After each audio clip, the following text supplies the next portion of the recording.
All right, so picking up where I left off. Since you followed our links to this event, you know the session is focused on accessibility in educational games, and in particular, how current legal standards like Section 508 and WCAG interact with the realities of game design and development. Our goal here is to explore where compliance frameworks help, where they fall short, and what it actually takes to build digital learning experiences that are usable by all learners.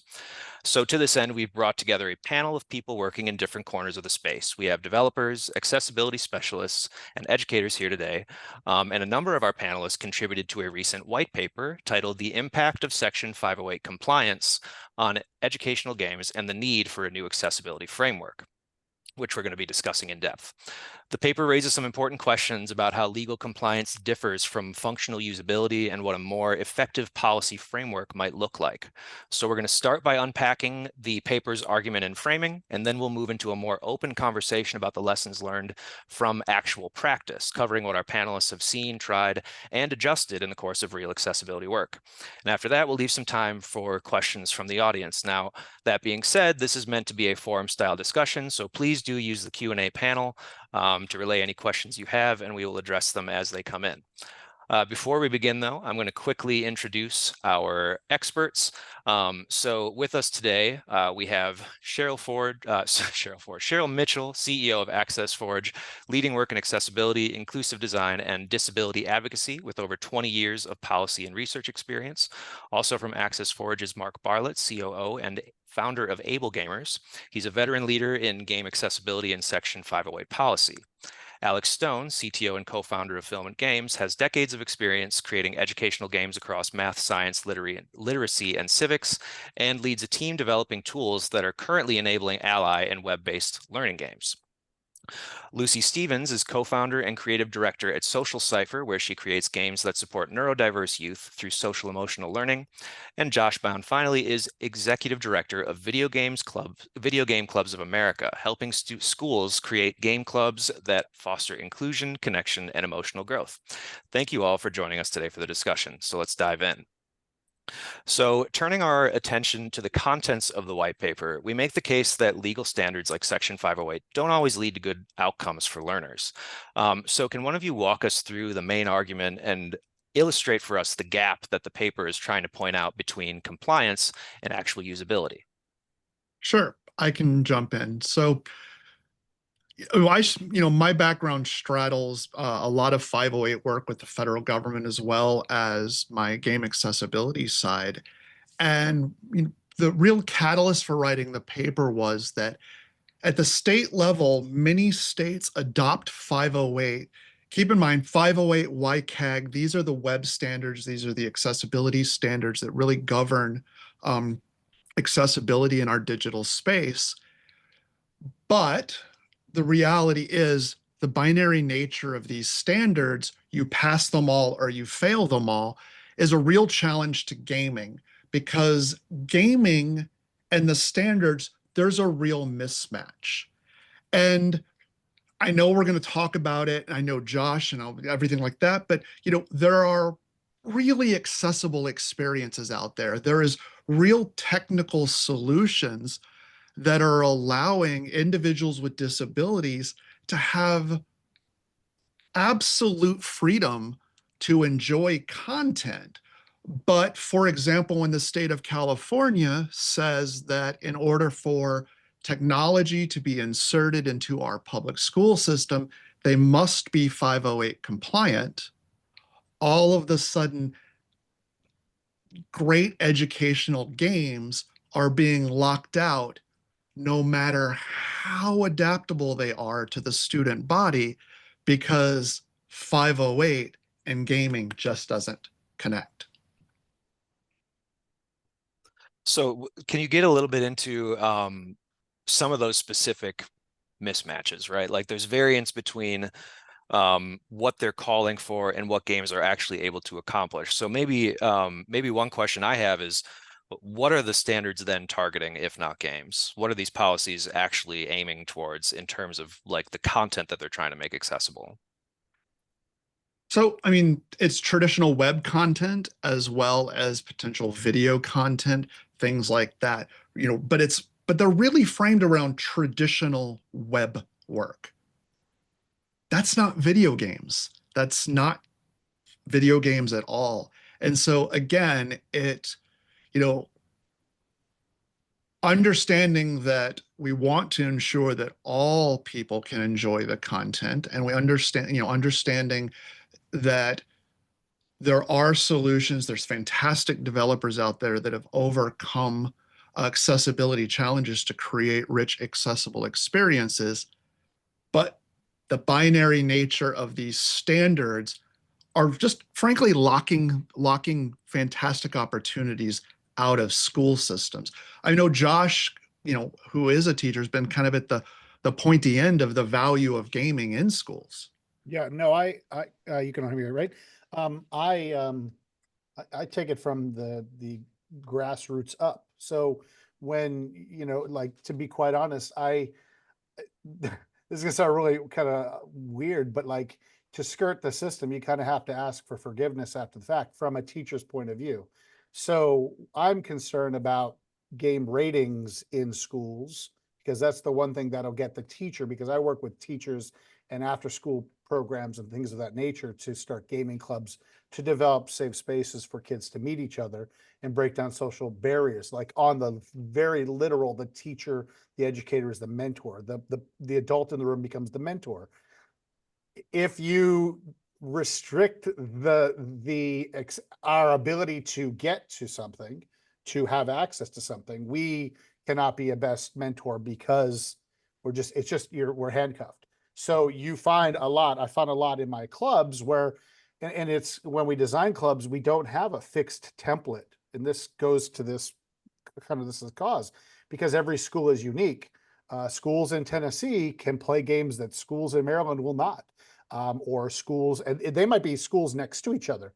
A school 10 minutes down the road, which has a large German Baptist population, is not going to be playing certain games that the more public school, kind of what you would think in where I live in Chambersburg, is would be able to play. So it's these restrictions that are kind of needless. The 508 is way up here. I'm the guy in this argument that's way down at the bottom in the trench. Like I say, in the trenches with kids grinding, but from a perspective point of view, if you're going to limit what I can do, I can't effectively, get to your kid. Does that make sense? I mean, that's how I see it.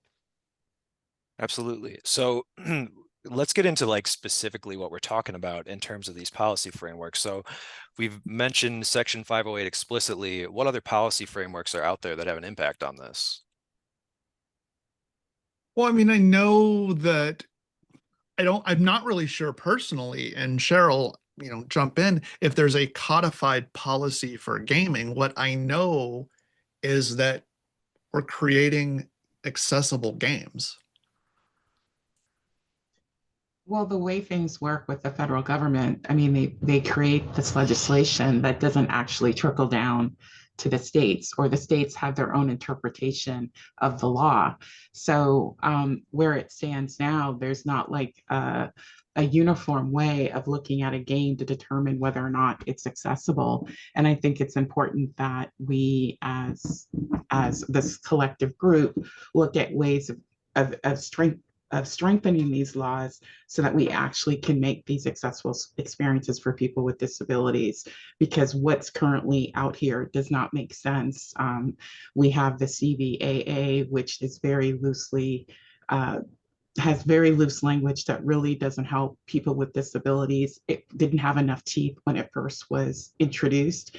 And I know there's been work in the past where they've been trying to improve it, but it hasn't been improved. And I feel that there is such a disconnect, as Mark and Josh have mentioned, where in the states interpret laws their own ways. And I think what happens is the end user is the one that really gets the short end of the stick, because states are interpreting things their own way. And like Josh said, one county can have a different perspective versus another county, but Yeah. the person with the disability suffers.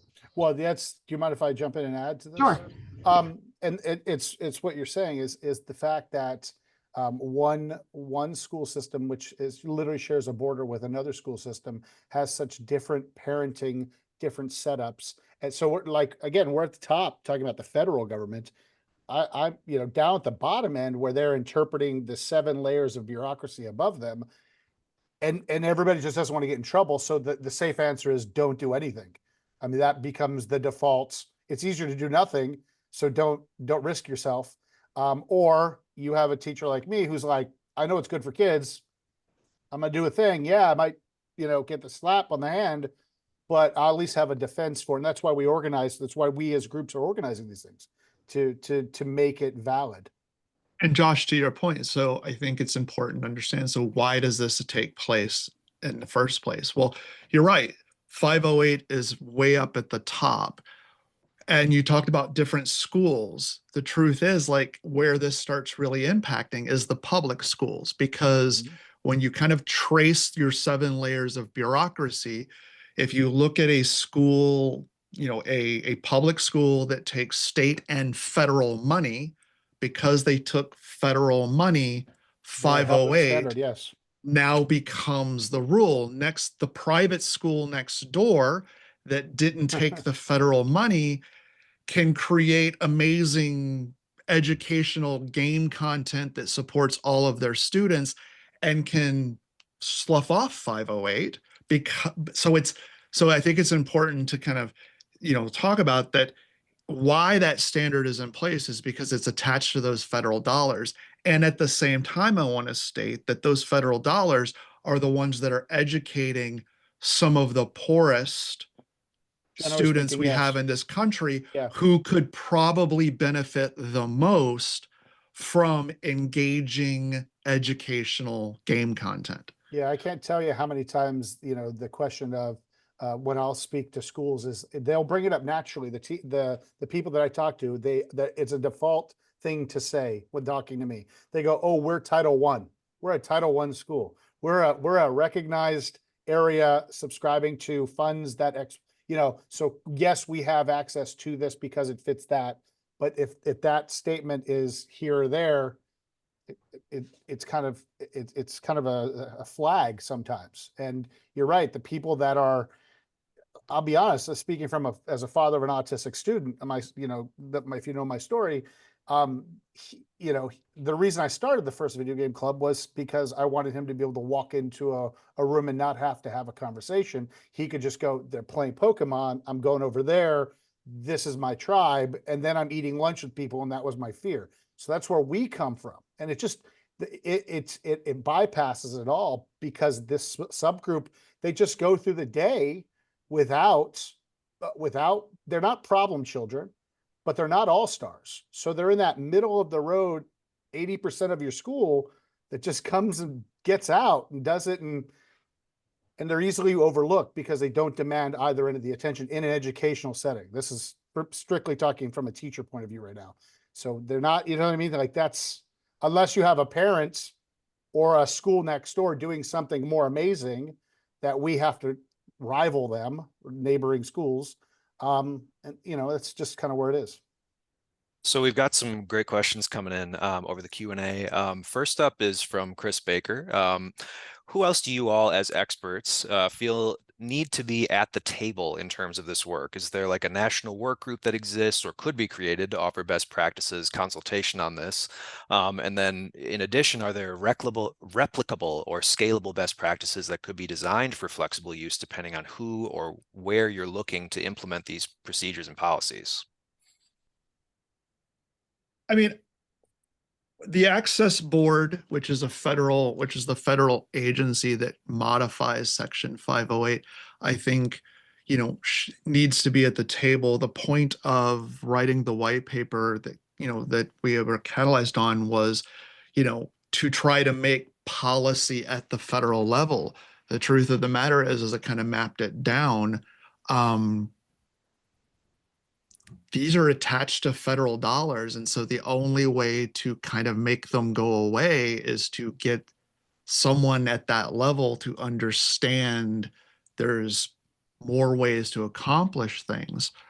What was the second part of that? Because it went away, and so I couldn't see it anymore. Oh, I think Was it was asking who would we bring yeah. into the group? Who would we bring into the conversation? Would Like, also, yeah, oh. go for it.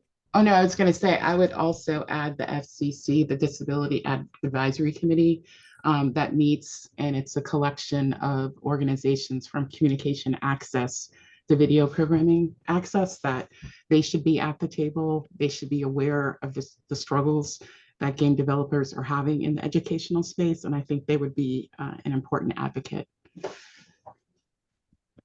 And then, yeah, the second part of that question was, what are some replicable or scalable best practices that could be designed for flexible use depending on who or where you're looking to implement?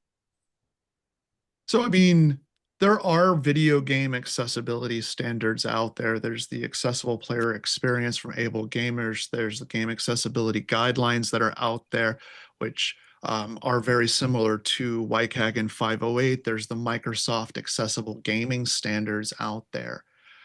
Is there something in my mind that's like officially codified? No. Are individuals with disabilities, including very profoundly disabled individuals, out there enjoying games right now? Yes. So who's going to step up and kind of create the 508.5 standards? Well, that's a great segue to our next question in the Q&A, which is, what are like some specific examples of the policies that are mandated by, like, what was required by Section 508? Can we get into some specifics where, and maybe illustrate how that specific thing is, great for web content, maybe not so great for games? So I can actually jump in and talk about that a little bit. I mean, to credit Mark, some of this just came up with conversations with Mark and past conversations, but I feel like I can kind of channel it a bit, which is that there's some sections in 508 that deal with reducing barriers, and that can come in the format of like functionality of games in terms of making timing adjustable and not having to, like, basically reducing the challenge.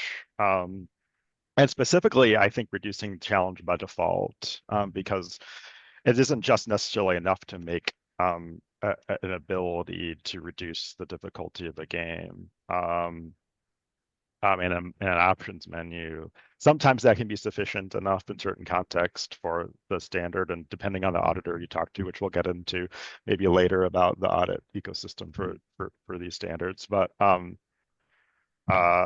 it is, I think when games specifically, we're basically trying to put kids in the zone of proximal development. There's the which word. means, There's the word. Yeah, I'm so happy you said that. Drop it. Which anyone can Google, but basically the idea is that we're basically trying to dynamically adjust the challenge right where the student is at. And that can be difficult when basically when the standard doesn't really make it clear how we handle that. And there's definitely possible to make a game that sort of complies, but generally that means you have to have an audit team that knows interactive in games, and usually they don't. But we can get into that more later. Alex, while you were giving that, I actually went to the 508 website where they have all their resources. And I just want to read these out really quickly because I think it shows you what 508 is designed for. They have a whole section called content creation, which is alternative text, captions and transcripts, documents, PDFs, presentations, and meetings. And in their development, they say universal design, guide for web development, guide for accessible web content, creating accessible software and websites, and a functional mapping between WCAG 2. Like I say that to say, like, when you look at the standards, they're looking at PDFs and they're looking at websites. Games are not mentioned at all. They're not there. Yeah, I was going to say just it's section 508.gov. I was just reading the question really quickly. Sorry. Oh, yeah. All I was going to say is just as, I guess, a trailer for later when I get into, I think, Social Cipher as a case study, I'll talk a little bit about some of the, critical changes that were flagged for us that we were like, wait a second, I don't know if this makes sense for something that we can do. So I'll get into that in a bit as well. Excellent. So I want to talk a little bit too about something that we address in the white paper, which is that there are some alternative frameworks out there to consider, right? So things like APX, where it's emphasizing player control over barrier removal, things like that. Are there any kind of near-term frameworks that we can point our audience to consider as they're navigating this right now? Well, APX has its own website, accessible.games. I don't remember the Microsoft standards right off the top of my head. GameAccessibilityGuidelines.com.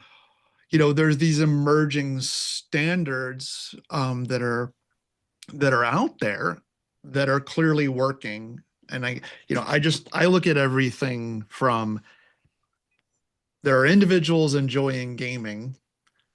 Games are created by people. So the answers are there. It's the policy that's failed. And when you think about, those answers and kind of an alternative path forward, right? Like, what criteria do we think policymakers should be emphasizing to judge whether these things are successful in games and in educational context, most importantly? Alex said it best, and I think, I'll just add this here because where the real mismatch is when you look at traditional accessibility, it's about creating barrier-free experiences. You want to create a frictionless information acquisition pipeline. But games are about barrier, or games are about challenge. Traditional accessibility is a challenge-free model. Games are about challenge. And as Alex said, the idea is to be able to have the ability to tune that challenge so that an individual can enjoy that content. Alex, did you kind of have more to add to that? Because I know that's really that difference. Right, because I do think that, there's certain barriers you can erect that actually do limit your audience. I mean, for example, if we're going to make a game that does require you to, for example, jump on different platforms or to experience a world,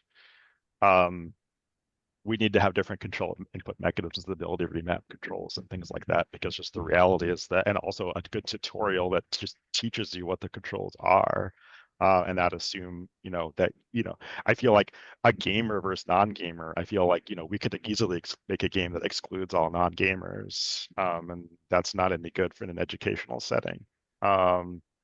So I do think that obviously there's certain accidental barriers or unintentional barriers that we have to be eliminated, and that's what some of the great work in the community around games accessibility have done and shared with us already. But I think, yeah, when it gets to the policies and this official standards, so to speak,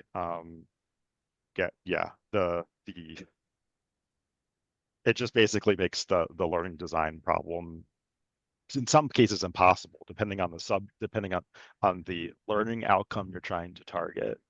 And oftentimes we're trying to target learning outcomes that deal with tacit knowledge, that deal with spatial understanding, and critical thinking, and these things sometimes just require us to have a lot of dynamic rules-based systems in place. I think from an education point of view, there's a movement that I see all over the place. Schools is, game design courses are becoming more readily available to schools. So they are teaching game design. They're using gamification of certain moments in history. They're using the term gamification, and then there's game-based pedagogy, right? Like these are words that get thrown around in a school amongst educated people. And this is where I think this is to the crux of it. If lightning strikes from the ground up, right, you really need to educate the people that are creating the next generation of things. This might not be a right now answer, because changing the federal government is definitely not a right now thing. And so I think if we were to enroll something like the, like the NCEA, like the National Teachers Association, whatever it is, right? Like those organizations, because I know there is a push towards game design, coding, STEM, STEAM, STREAM is the new one, to put those into schools already through that angle under college and career readiness.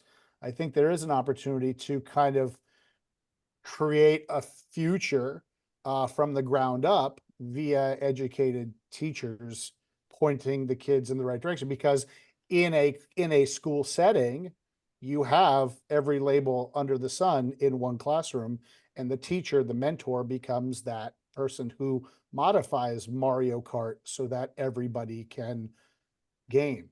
Does that make sense? Like, I think that this is a huge question, but there's a lot. I would invest in educating younger teachers, not the people on the way out, but this generation is coming up. They've been mobile gaming their entire lives. The current generation of teachers that are getting employed this year for the first year have never had a world without the internet. So they've never had, and some of them are coming out. We're getting to the point where they've never known a world without YouTube. So, we're almost at that point. And so, like, if you want to, you know what I mean? If I want to teach Pavlov's dog to sit, I guess I ring the bell early. It's that kind of thing. So we've got some great questions coming in the chat here. Dylan Fox had asked, as someone working on standards for XR, meaning extended reality, MR, VR, all that, he's found that schools are often afraid to jump in because there's no auditable criteria that they can use to ensure accessibility. And so he asked what role we think standards can play in assuaging particularly procurers of fears around legal liability for access. And Stone has raised, we have W3 to look at, but I'd be curious if anyone else has anything to add to that. Could I add CASEL standards to this verbiage? CASEL standards are not, it's interesting what CASEL, Collaborative for the Academic Promotion of Social and Emotional Learning, based out of Chicago. CASEL standards, I talk to teachers and they don't know CASEL standards. And then you meet the one who does and you're like, yes, you're my people. CASEL standards have 5 core competencies, and they are basically, they wrap around themselves around something called the hidden curriculum, which is we teach it in the hallways of schools every day. And what that means is, like, you learn how to be a human being, you will know how to learn how to show up on time and be responsible for yourself, you know how to make decisions. And these 5 core competencies from CASEL, if you don't know CASEL, casel.org, you should really look that up and put that in your kind of lexicon, because the idea of those core standards is what we go at. And why I would add it to this question is because the librarian is not a librarian, a media specialist who has been challenged with teaching a game class, we'll say, who has no understanding, is more likely to be, oh, I can turn them into human beings. I understand these CASEL standards, but when I'm talking about JavaScript and okay, I've got to learn that. I already get this stuff. So that's a great jumping off point. So when you start talking about mentorship and, like, dude, Dungeons and Dragons and every game out there, responsible decision-making is at the core of your games. It is every decision all the time. I was watching kids play. There's a game where you all have to go as 4 across. I don't forget the name of it, but it's on Switch, and all 4 of you have to achieve the goal together. And it is comical to watch 4 kids figure that out live. And that's where I think it all comes into play. I think the questioner hit the heart of what the conflict is, which is there are no standards that fit this new digital paradigm, and that because there are no standards, we cannot audit them, and because we cannot audit them, our legal and exactly, we're in this kind of loop. So I don't have an answer to that question. I think that question is, in fact, the problem this white paper is trying to address. So good on you. So we got another question here from Anjali Gali. So They're curious how standards in Section 508 create accommodations for students who are neurodivergent, and how those standards differ from standards that accommodate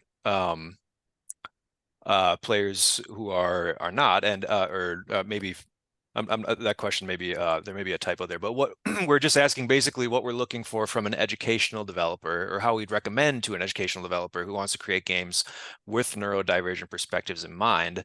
What do they look at for this changing landscape of educational accessibility with Section 508 and WCAG and these other guidelines that have come up?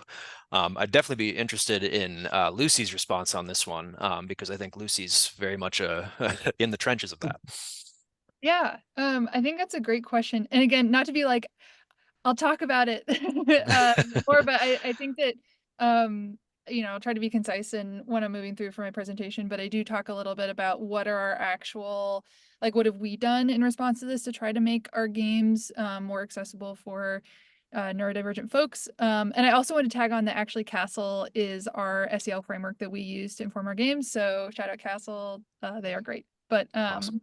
yeah, I think it's a very complicated, multifaceted process in question. So All right. Well, we'll put a pin in that for about 5-10 minutes here. A couple other questions to address in the Q&A, and then I think we'll pivot over to Lucy's case study about Social Cipher and the way that they've navigated the situation. So the next question I have here is from Moses Wolfenstein, asking, how about UDL 3.0 as a lens that includes accessibility but doesn't inherently lean into reducing challenge, and looking at that as a contrast to a framework like WCAG?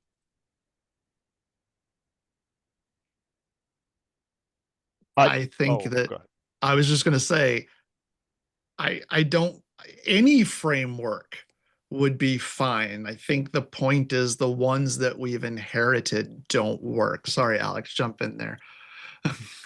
Yeah, I think the challenge in adopting UDL at a policy level, right, is that there's not, I feel like at the policymakers, they want to have they don't want to have a gray area, even though 508 and WCAG is full of gray areas. They don't want to think that their policy has room for interpretation. And the UDL is specifically not saying there's these you're UDL or you're not. They're just there's a number of tools, and you can be more or not or less universal in your implementation based on their lenses. And then again, the other element that we just face is that these policy bodies are actually not targeting education specifically. It's all government, it's all public access to resources. And actually, and so, obviously on the other side, you have the ADA more generally, and where everyone's still responsible for, for holding up their end of the bargain in terms of providing ADA compliant digital services. But yeah, the 508 side really is about, they don't have verticals or sections or different types of anything. It's one size fits all right now. Excellent. So looking at another question here from Beth Clark, Beth saying the challenge goal of gaming is typically critical thinking and problem solving and not really a physical challenge. So are we talking about removing barriers that hinder the interactivity of getting to the problem solving here? I mean, I could take this one also, which is that, so yes, but I think it's important, to familiarize with the WCAG and look at actually the specific requirements to meet. And they're not actually thinking about that. So necessarily in certain of the guidelines, they basically just assume that if there is a real-time component, that's by default bad. And then you can do some things to force your game. Basically, you could change your game design, make it less fun and meet WCAG. But is that what we should do? I think that's an open question for the community to just be discussing. So speaking of which, Dylan Fox chimes in and says they're working on these standards at the Metaverse Standards Forum Accessibility Working Group. So by all means, anyone who's interested, follow that link and see if you feel like you can contribute something there. And then Dylan's second question is, what role can AI guides play in accessibility, and how can we write testable standards around AI capabilities? Question from the cutting edge.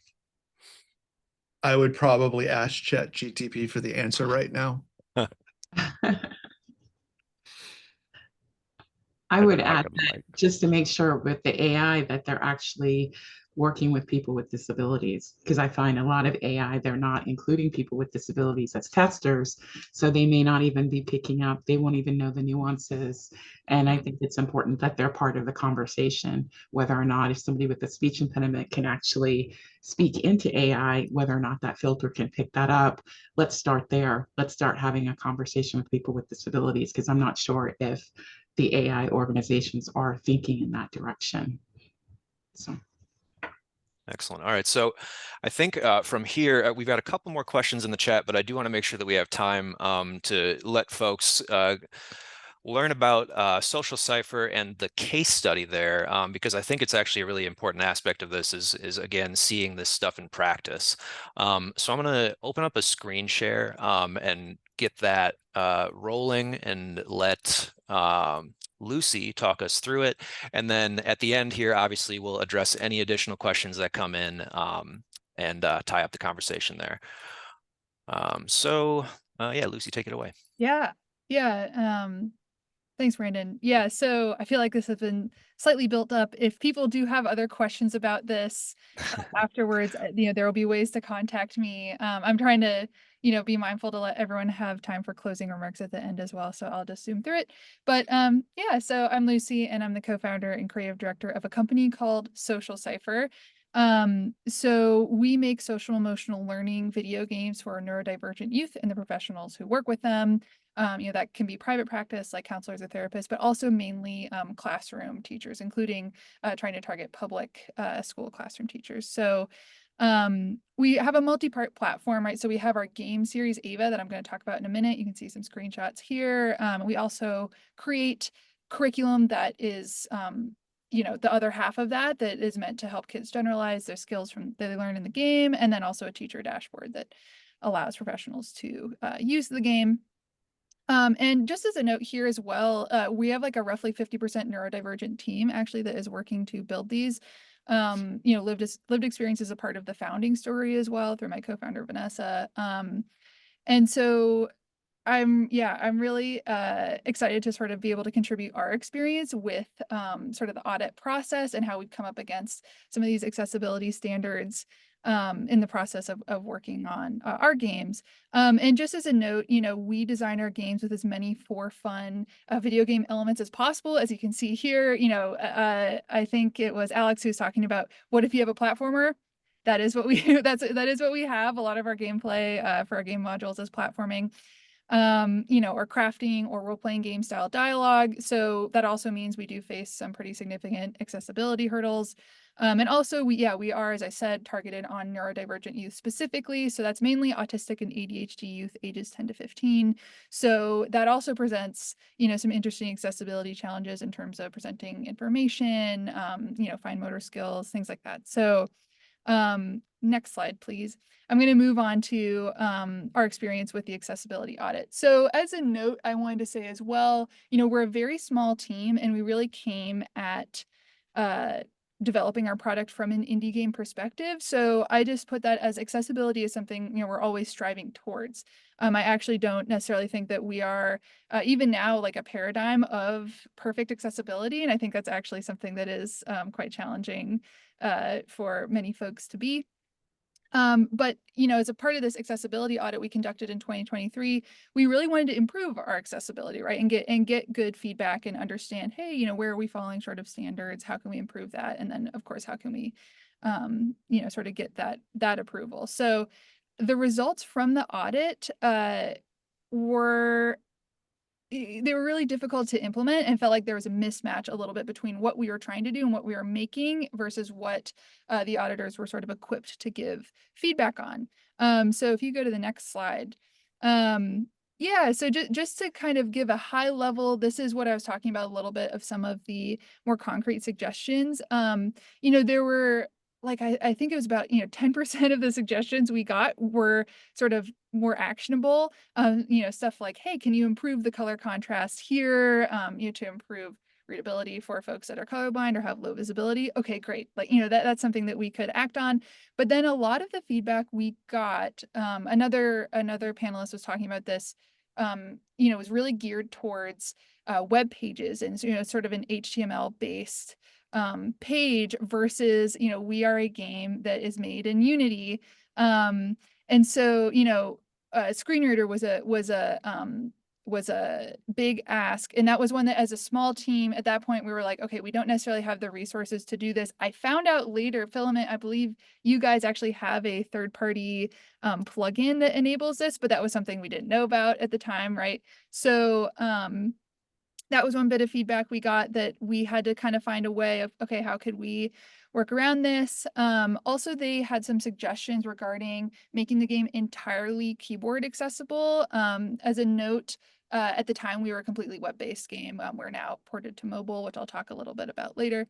But that was, like tabbing to access all the UI elements, and also platforming and using Ava's grappling hook. You can see here the character actually has a grappling hook, using just the keyboard.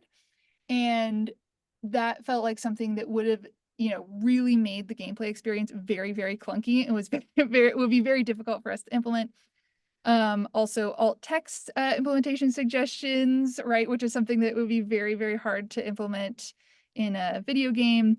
And then also, again, a lot of these sort of text formatting related things, like, headings, like HTML headings and things like that, where that just wasn't necessarily a part of how we presented text in the game at all. So this is another really, this is a really interesting point to highlight as well, that I think gets into the intersection of, we were talking about the zone of proximal development or like the game design piece. Is we, as a part of the game, when Ava, the main character, loses all of her fortitude, which is her health, she actually enters into a shutdown sequence, which is supposed to sort of illustrate the autistic experience of becoming overwhelmed. And the feedback on this from the auditors was, wait, what's going on? Like, why visually is this blacking out at this point? You need to make sure to show visuals on this screen. And this was actually an intentional design by us. And this is something where, again, talking to the autistic players we've had, they're like, oh my gosh, I totally understand this. And like, this is deeply impactful for us to have seen this demonstrated in this game. Again, just to go back to our impact, just to highlight like that, we feel like we have had a strong impact, right, with our our player base and our audience, because of the level of challenge of the games, but also being able to articulate these sorts of experiences and have these sorts of challenges. And that was something that felt like it really butted up against the audit. So yeah, next page. So basically, what are we doing to try and make our games more accessible in general? I think this answer is probably similar to what a lot of other small teams would say, which is just playtesting, right? So, we've just had like some high level takeaways on our existing gameplay modes that were like, okay, platforming is really hard. Okay, we need to change to a different gameplay mode. Clicking, tapping, and dragging are easier. Also new things about the context in which the game is played. Like, okay, some kids will have an aid that, might be able to help them. Just something that changes how we build for accessibility as well. Next slide, please. And yeah, so for solutions we've implemented, okay, let's like start to actually test with colorblind players to get feedback on colors and color contrast. Implement difficulty levels for gameplay, which also helps us get around that keyboard grappling hook situation. Like, we've built it so now you can get through like all of our game modules without using the grappling hook. You can just walk and jump and platform. We have voice acted all of our dialogue in the game as a way to add character, but also again an accessibility piece. And the biggest thing, this is an enormous effort for a small team is porting to mobile. That was a huge accessibility add to let kids be able to access things in more of the tapping method. Next slide, please. Yeah, and so I just wanted to share some like high level takeaways of things that, with this process, I felt like would have helped us get meaningful feedback really, and also be, I guess, judged fairly might be one piece as well, kind of that two-sided thing. Was, shared understanding of the target audience. That can be, of course, like the sort of neurodivergent player angle, being like, hey, like, why is this designed this way? Oh, it's, for this audience. Or even, hey, like, we, for example, with our platforming gameplay, that's something that will be really difficult to design for like a fully blind player to access. Okay, so who are you really trying to target with this? But then also, again, I think people have already said this, but reviewers having knowledge and understanding of the intended game design experience and what the outcome is supposed to be. This gets into the gray area piece, but that feels super important. Also, understanding the game engine and its capabilities, in addition to, like I said, I think there's a lack of knowledge, again, speaking from the perspective of a small team, of what plugins or workarounds are even available. So if there is a way of helping get developers or folks that are doing this access to that, and maybe a more standardized way of accessing that would be great. But overall, I'm just super excited that this conversation is even being had, as a team that is really in it with this. It felt like we were kind of, it was apples and oranges, two different languages of, hey, with this auditing process and with these standards, I feel like it's not grasping what we're trying to do, and it's preventing us from actually even improving what we have, or acknowledging the wins I think that we've already made and the impact we're creating. So I wanted to finish it on that thought and let everyone else wrap up from there. Thanks. Lucy, I think it's interesting when you gave us that, you talked about the two things that were challenges to you, which was the keyboard access and the hierarchy of your H tags. Those are directly 508 standards that you must meet. Mm-hmm. Therefore, your game will never be 508 compliant. And that's kind of like, that's the whole point of the mismatch. Yeah, 100%. It felt like something we were like, okay, great. So should we redesign the whole game, to fit that? I don't think we could. So. Well, thank you so much for that, Lucy. That was really enlightening. I think we've got a few other questions here coming in through the Q&A panel to address, and then we'll wrap it up here. So, and again, this is now kind of open to the Q&A section of the presentation. So by all means, if you have questions you've been holding on to, please unleash them now. So we've got a few questions about the third-party plugin that was mentioned, and I think Alex Stone is currently typing an answer to that. So maybe I'll just say it out loud. Yeah, go ahead. Multiple questions about this. So yeah, there is a third-party plugin called the Unity Accessibility plugin. It is unmaintained for about 2 or 3 years. It was developed by a really great team, but like anything else, they didn't exactly get. There was no financial reward or any way to pay them to compensate to continue maintaining it. So that's kind of like fallen out. And unfortunately, that plugin doesn't actually allow you to meet WCAG 2.1 AA anyway,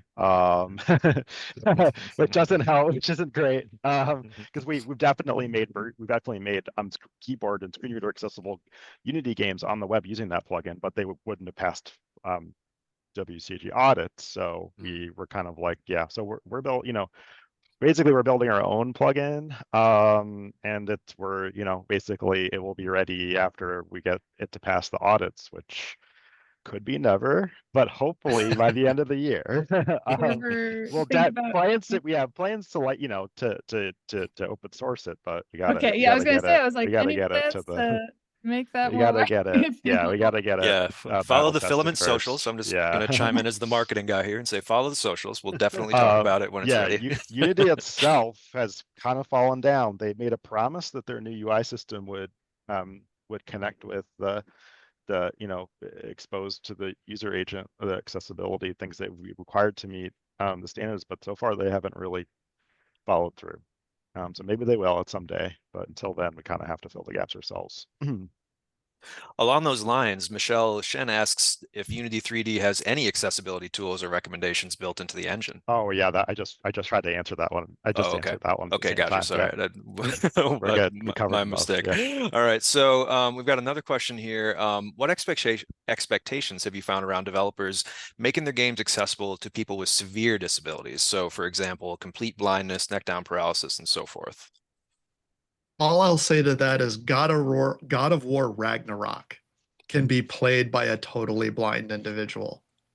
If an open world RPG with that level of complexity, that amazing team was able to make that feat a reality, there is no excuse.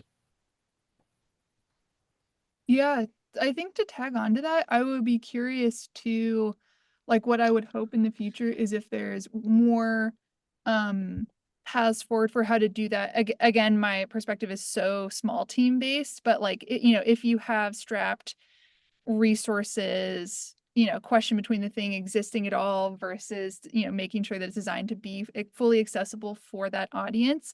Um, I think that's something that I would be really interested in also having more of a conversation around in the future too. Yeah, I think just to chime in myself, because I actually am from, in a previous life, the world of educational technology distribution. And one of the categories I was assigned to was assistive technology there. When you're looking at like very severe disabilities like that, a lot of the times it actually comes down to peripherals and the kinds of different devices that are used to help accommodate that. Eye tracking software, the kinds of adaptive controllers that Microsoft has put out into the space that are modular and that kind of thing. So there's a much broader topic there about how we make it so people can engage with content regardless of what the physical interface might be. And that's a very rich topic for sure. And with the end of this webinar, we'll be putting up a kit for the QR code and a link out to some resources that covers a lot of what we talked about today, but then also just like interesting stories from the accessibility and assistive technology space. And we actually do have some articles in there covering, different examples of controllers and things like that that can help people. All right, so let's see. I'm making sure I've got all the questions here. Thank you, Pierre, for that observation about Machinarium. That's a great game, and yeah, that's a great example of how an interface can be more accommodating. I will look to see if I can share the QA thread as well with the recording. I'll make sure that I get all that stuff in the follow-ups. So we have another question here from Jordan, is with a company that creates 3D interactives for education, and they moved from Unity to native WebGL about 5 years ago. We all know why they did that. It's the mighty Chromebook demands it. So their interactives became much more accessible simply by being browser-based, right? But they're still seeing accessibility requirements that just don't make sense in a game engine. So ultimately, what Jordan is wondering is anyone even meeting these requirements to comply with California state standards, or are we all just stuck in the same place until policy changes? So I mean, the answer is that the largest educational publishers are just spending the money because they can. I think that unfortunately, the innovators are, like some folks that we're talking to right there, are now challenged when April 2026 rolls around and all the largest districts are going to be mandated to only buy digital web apps that comply or mobile apps that comply with WCAG 2.1 AA. It's going to be like we're concerned that that it's going to be a consolidation of what digital content is accessible to kids in our U.S. schools. That's kind of why I'm here to talk about this. Yeah, Jordan, I think you're spot on with what the problem is. Exactly. Yeah. And I think, we're all here because I think we all have at least a passing interest and belief in the fact that educational games are a really important part of the pedagogical mix, right? So games have all these multivariate advantages. You know, they speed up learning, they save us money, they create a way to engage with extreme situations safely or more quickly. You can grow a plant in the course of one class session. And, you know, they engage, they enrich, and they improve retention. I don't have the citations with me right now, but they're very easy to find. So, you know, this is the reason that this is so important and urgent is that, you know, as the leader of Filament Games likes to say, games are like a superfood for education. They can engage you in a multisensory fashion, and they create lasting learning. So it's really important for us to you know, advocate for a better policy framework that is more accommodating of these great solutions. So on that note, I want to share, like I had said, this kit because we are at time. Please, if you're interested, check out this QR code or bit.ly link. I will be sending out an email to everyone on the webinar with this stuff. So you can follow up with it there as well. But this is, like I said, a great kit that it covers a lot of the topics we've discussed today. It has practical tips. It'll walk you through what a VPAT is. It'll walk you through the POR framework, a lot of things that we actually didn't even get time to touch on today because it's such a vast and complex topic. But yeah, so check these out. Thanks for coming. And thanks to our panelists. Thanks, Brandon. Thank you. Thanks, guys. Thanks, everyone. Did it. Way. Hooray. Start the wave. I'm doing the wave now. Okay, everybody do it. Here we go. I don't know. We're all out of order. Yeah, that's Awesome. All right. This is where you just watch the participants just like it just drops. You know what I mean? Trickle away. There they Yeah. go. They're off. They're Goodbye, off to do friends. whatever. Baby birds. Yeah. Baby birds. Bye, Colin. That's Bye, right. Ashley. Bye, Lewis. Perry, it's good meeting you. Carol, take care. Well, this was a blast. Yeah, well, hey, thanks for having me. Whoever man. called Listen, in thank from you. the 703 number in Virginia.